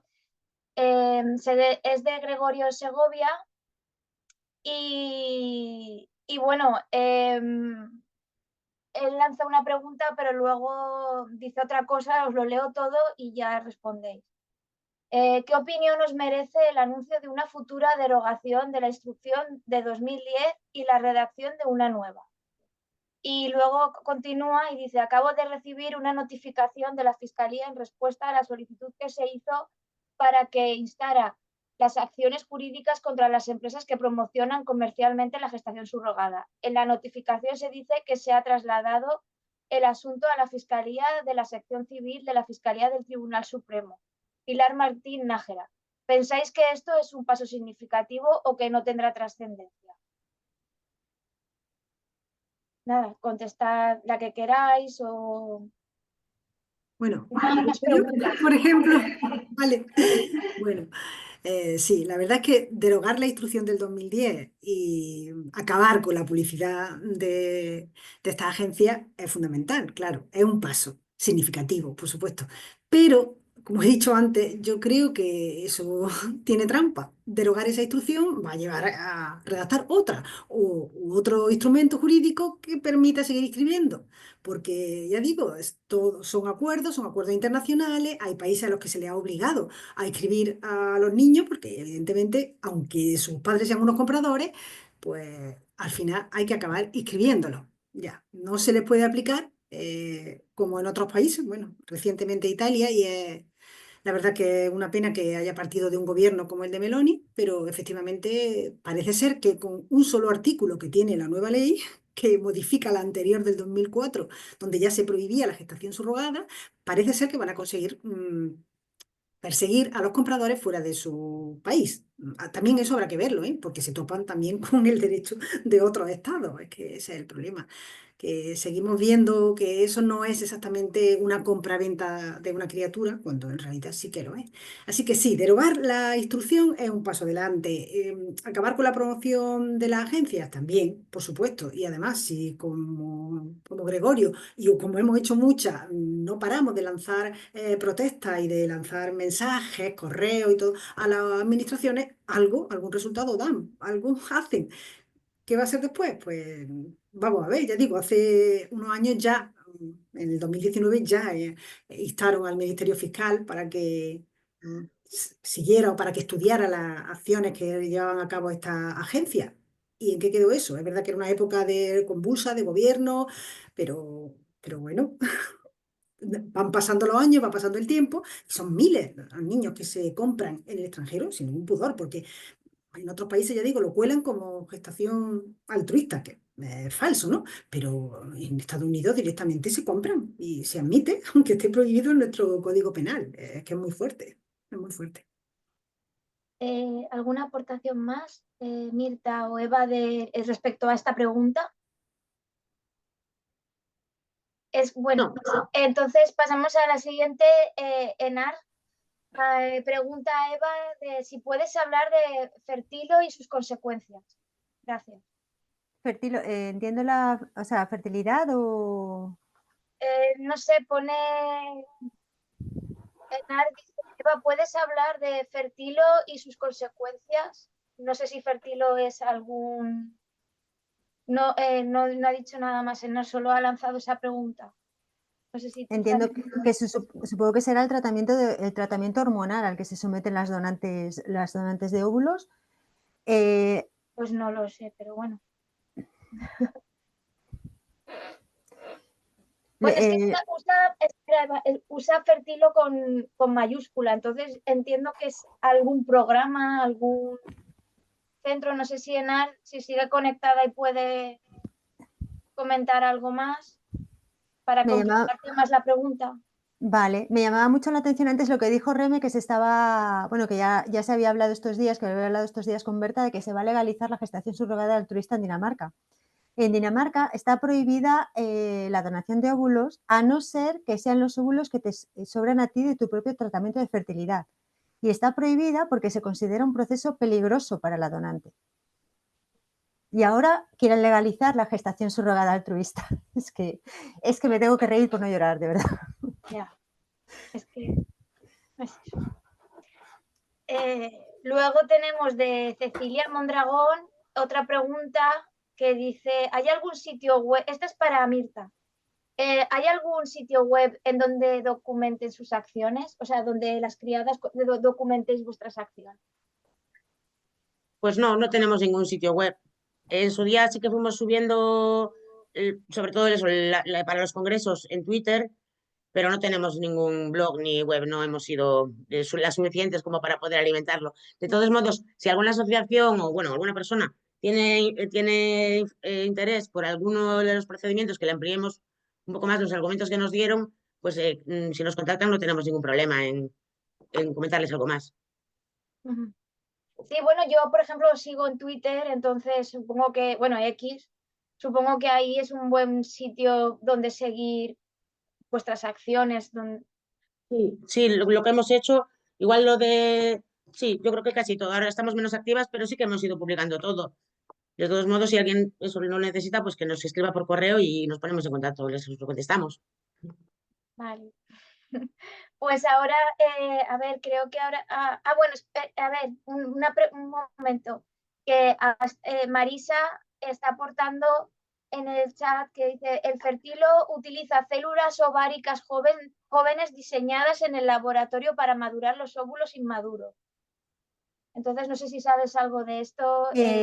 Corregidme si me equivoco, porque la verdad que lo vi el otro día y creo que es una técnica que han desarrollado en clínicas de Sudamérica, ahora mismo no recuerdo exactamente el país, que era como para reducir la cantidad de hormonas que tenían que recibir las mujeres cuando se sometían a un tratamiento de fertilidad, si no me equivoco, ¿es así?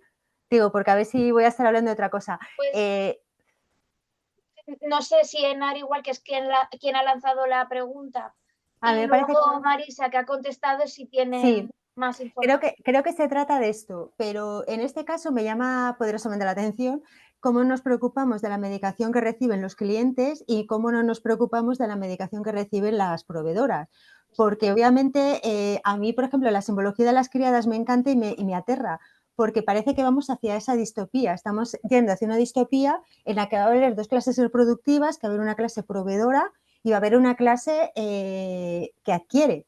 O sea, va a haber una clase que va a disfrutar de la maternidad o de la paternidad y que va a haber una clase proveedora de ese material genético precioso, porque no olvidemos que los óvulos son limitados, finitos. Cuando nacemos ya tenemos todos los folículos que son susceptibles de convertirse en óvulos y a lo largo de nuestra vida vamos a ovular unas 400 veces. Una vez al mes, obviamente. Estamos hablando de un estrés de que estamos hablando, en un mes vamos a ovular como en una 20ª parte de toda nuestra vida. O sea, es una salvajada. Y sí que es verdad lo que decía, lo de Perú, es verdad. Entonces, la industria reproductiva se especializa en crear debates cuando todavía no hemos cerrado los anteriores. Porque esto, por ejemplo, para utilizar unas células para madurar óvulos y que de esa manera las mujeres que pagan por esos tratamientos se vean sometidas a menos medicación, que era una gran queja, y otra cosa que tampoco estaba investigada suficientemente, ni las consecuencias en los nacidos de estas técnicas de toda esta manipulación genética, porque al final estamos manipulando células, estamos jugando a ser diosas, bueno, dioses en su caso, porque sabemos perfectamente que esto no lo manejamos nosotras. Entonces, claro, ahora mismo estamos todavía recuperándonos de la transferencia de uso materno, que es una técnica que ya está promocionando la Sociedad Española de Fertilidad, que consiste en cambiar la carga genética del óvulo y que de ello resulte un bebé sano, sano entre comillas, porque yo no, o sea, hace 4 o 5 años que ha nacido el primero, o sea que no sabemos las consecuencias que va a tener a largo plazo en esos bebés. Ahora mismo, por ejemplo, con la gestación subrogada ya se está demostrando que los niños que nacen de esas técnicas a lo largo, niños y niñas que nacen de esas técnicas a lo largo de su vida pueden tener más prevalencia de síndromes epigenéticos, incluso cáncer, otros tipos de problemas. Entonces, claro, la tecnología que se está desarrollando en la industria reproductiva, sinceramente, es aterradora. Porque en China, es lo que están diciendo en el chat, ya se están desarrollando los úteros artificiales. La tecnología que se está desarrollando en China no la conocemos lo suficiente y además ahí tenemos un mercado brutal. Porque en China está prohibido el comercio de óvulos, entonces se hace en clínicas clandestinas. Por ejemplo, son muy cotizadas las rusas, que las mandan para China para que donen allí. Y luego son clientes top de las clínicas americanas. Hay una clínica en Estados Unidos que solamente tiene clientes asiáticos. O sea que en ese sentido, a mí las tecnologías que desarrolla la industria reproductiva realmente a mí cada vez me dan más miedo. Me dan más miedo. Yo creo que antes de seguir avanzando tenemos que ver qué consecuencias hay en la salud de las mujeres de todo lo que están recibiendo hasta ahora. Porque mismamente hay estudios que demuestran que, por ejemplo, las consecuencias del síndrome de hiperestimulación ovárica, se han cogido datos de mujeres que se sometían a tratamientos de fertilidad y los han trasladado a las donantes. O sea, que estamos hablando de que datos de mujeres con una reserva ovárica ya en mínimos, que no son capaces de quedarse embarazadas y que tienen, por ejemplo, en España 42 años de media, los estamos trasladando a mujeres de 20 25 años, que es la media de edad en las que las mujeres venden sus óvulos. Bueno, no sé si me he enrollado demasiado o si contesta bien a la respuesta. Quedando clarísimo. Gracias. Bueno, pues a ver, de momento no hay más preguntas. Si queréis aprovechar para decir algo que no hayáis dicho, que se os haya quedado en el tintero, que queráis comentar con alguna de las otras ponentes, de algo que haya dicho alguna, en fin. Yo tengo que dar las gracias a las criadas, por las acciones que han hecho, han sido muy efectivas, muy visuales y la verdad que han sido inspiradoras. Y han conseguido poner de acuerdo a muchas organizaciones y es algo maravilloso siempre. Gracias. Para nosotras fue bastante emocionante también. Sí, sois muy Pero grandes. bueno. Pues ninguna quiere aportar nada más.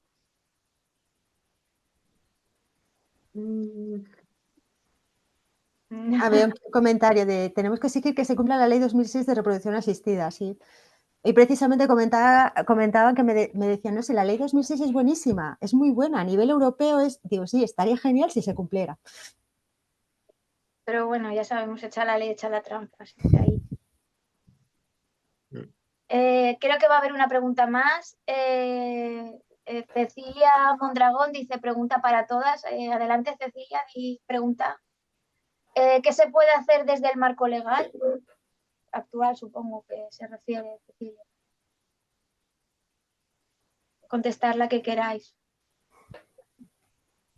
¿Reme o Mirta?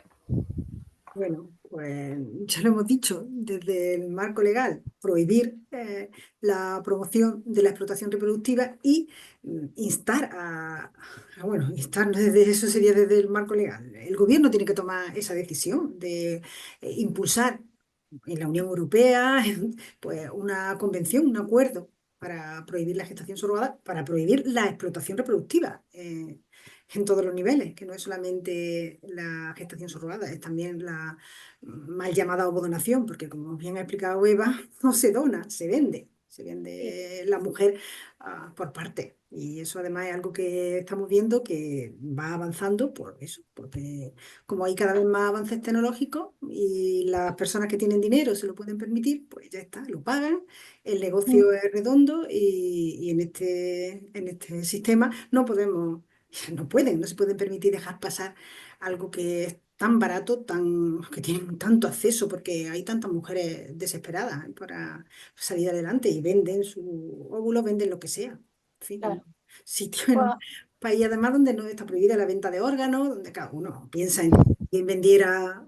Sí. Y Sí, sí. nos llevamos la mano a la cabeza porque no se pueden vender los ojos, no se puede. Y sin embargo, sí que se puede vender las mujeres por parte y vender los niños, en fin, ahí también, entre los argumentos que han esgrimido muchas veces los defensores de estas prácticas, que hablan de la discriminación, por ejemplo, la discriminación por sexo, cuando no se les permite una resolución de la General de los Registros del Notariado que recogía bueno, fue un recurso que presentaron unos compradores varones que pretendían inscribir a su hijo, pues ellos solos, sin madre, sin ninguna madre, diciendo que si no se les permitía inscribirlo, pues estaba vulnerando el artículo 14 de la Constitución, que no hay igualdad y discriminación por razón de sexo, además. En fin, claro, cuando eso Sí, es pero claro. permanente, la ley no les discrimina, les excluye, lógicamente, porque no pueden ser madres. Los hombres no pueden ser madres. Claro, Aunque quieran, claro. obviamente. Igual que nos excluye a nosotras también la naturaleza en algún momento de nuestra vida, o a muchas. Sí. Enar apunta una cosa que dice que es una de las de las cosas que habría que hacer hincapié es levantar el anonimato, exigir un registro nacional de donantes para que al menos se cumpla la ley. Eso sí es verdad. El anonimato va contra los derechos del menor. Tanto hablar del bien, legislar a favor del bien superior del menor y las sentencias, el anonimato va contra los derechos humanos del niño o de la niña. Es más, hay dos asociaciones ya de hijos nacidos de donación y comercialización de gametos que ya han presentado queja.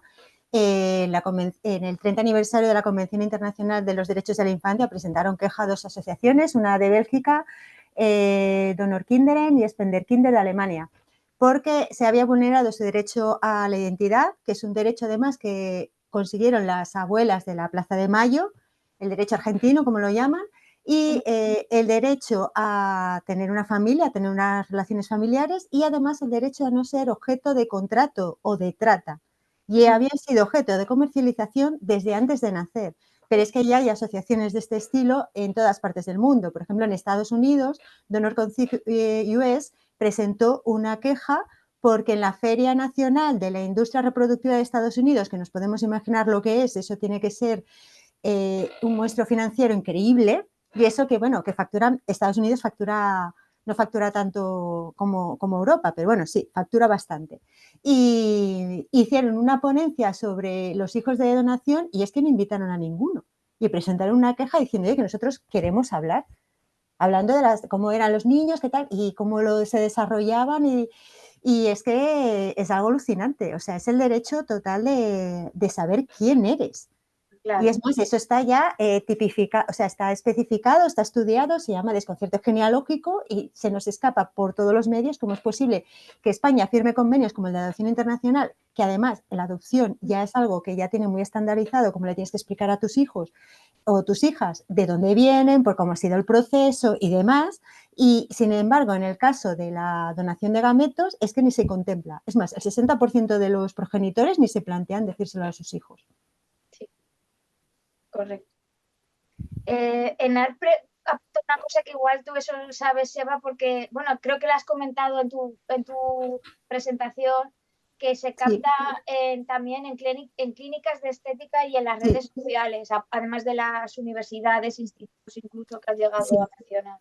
Lo de las clínicas de estética es sangrante porque se supone que a ti no te pueden pagar por tus óvulos, pero se te los admiten como pago en especie para hacerte un arreglo estético, entonces ya lo estamos monetizando, creo yo. O sea, en el momento que tú consideras que si tú donas óvulos, si tú le das óvulos a la clínica, te van a hacer un descuento o esa operación te va a salir mucho más barata por la mitad o por lo que sea, entonces ya estamos comercializando con esos gametos. Y eso se está haciendo y se está promocionando. Y no solamente eso, sino que incluso hay empresas que alientan a las mujeres a preservar sus óvulos porque, claro, en la época que más fértil eres es cuando se supone que eres más productiva, que bueno, eso tampoco lo sabemos muy bien porque las mujeres no creo que cuando pasemos de la edad fértil dejemos de ser productivas. Yo creo que somos productivas siempre.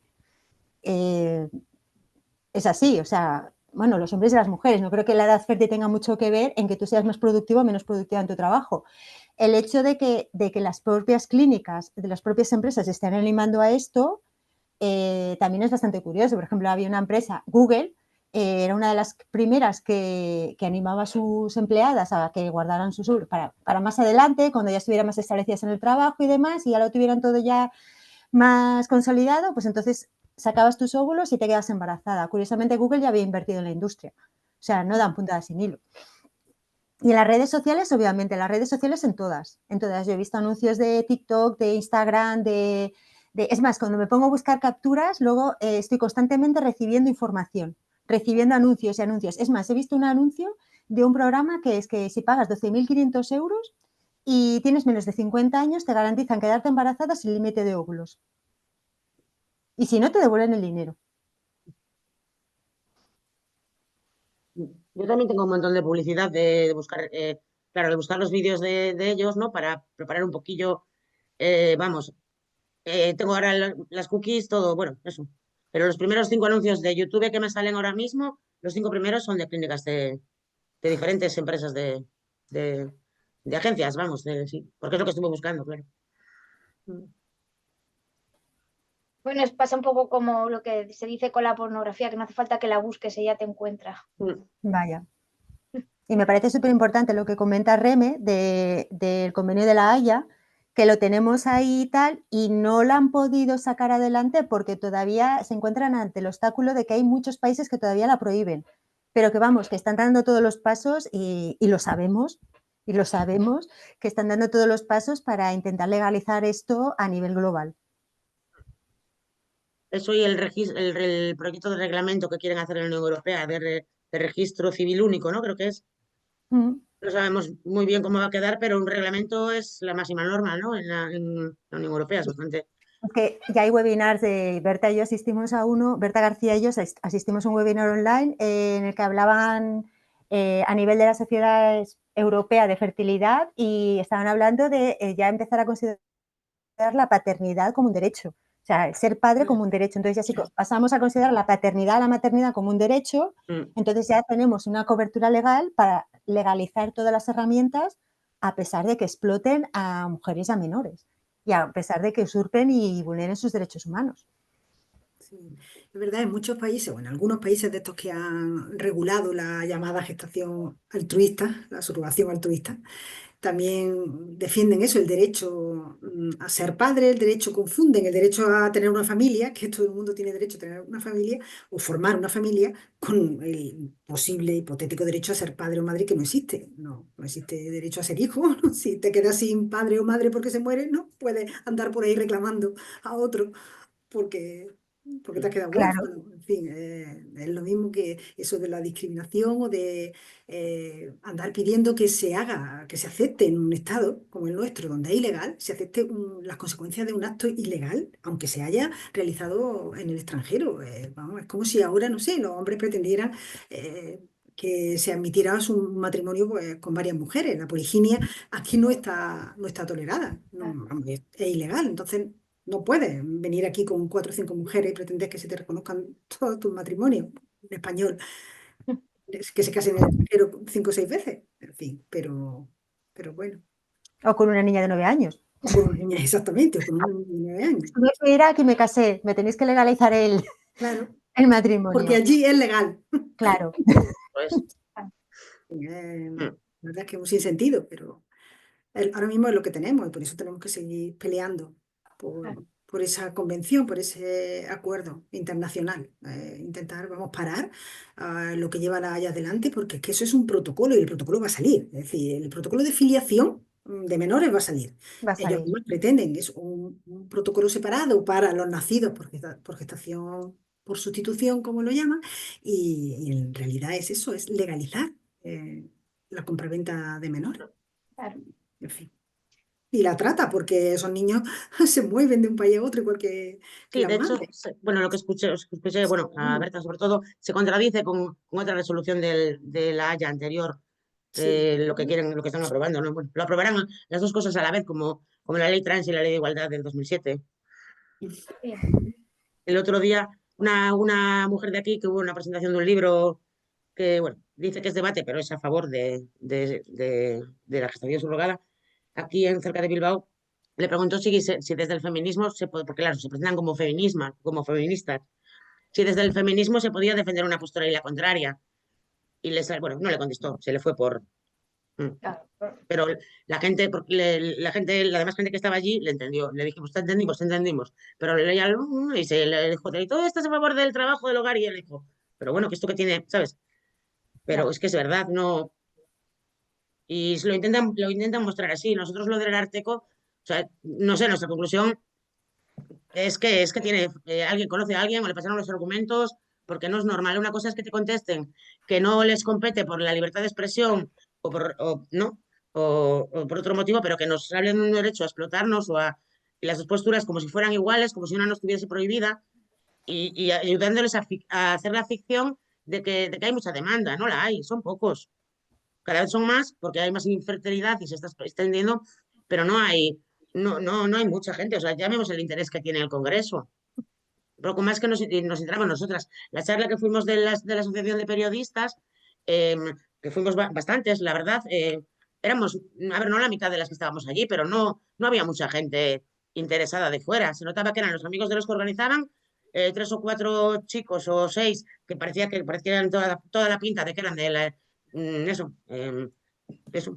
familias de padres, digamos, y nosotras. Es decir, no hay debate, no suscita interés. La gente lo rechaza bastante.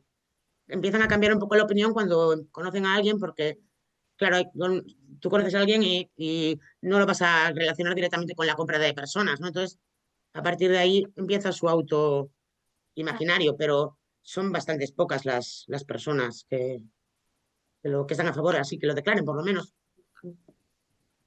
Bueno, compañeras, ha sido un placer teneros. Muchísimas gracias a las tres ponentes magníficas. Decir a la gente, Gracias. a las personas que nos están viendo y tal, que el webinario se ha grabado y se subirá a las redes sociales de Confluencia en unos días. Y recordar que, como he dicho al principio, este es el primero de 3 webinarios que hemos preparado de temática sobre la agenda feminista. El siguiente será en abril, el 24 de abril, y luego en mayo habrá otro que es sobre el informe CAS la ley trans y todo esto, pero eso está, creo que de momento se puso una fecha, pero seguramente vaya a tener que ser cambiada, entonces en las redes sociales lo iremos comunicando todo, pero bueno, muchísimas gracias tanto a las personas que han asistido como a las ponentes y nada, un placer. Gracias a todas. Gracias a vosotras. Gracias.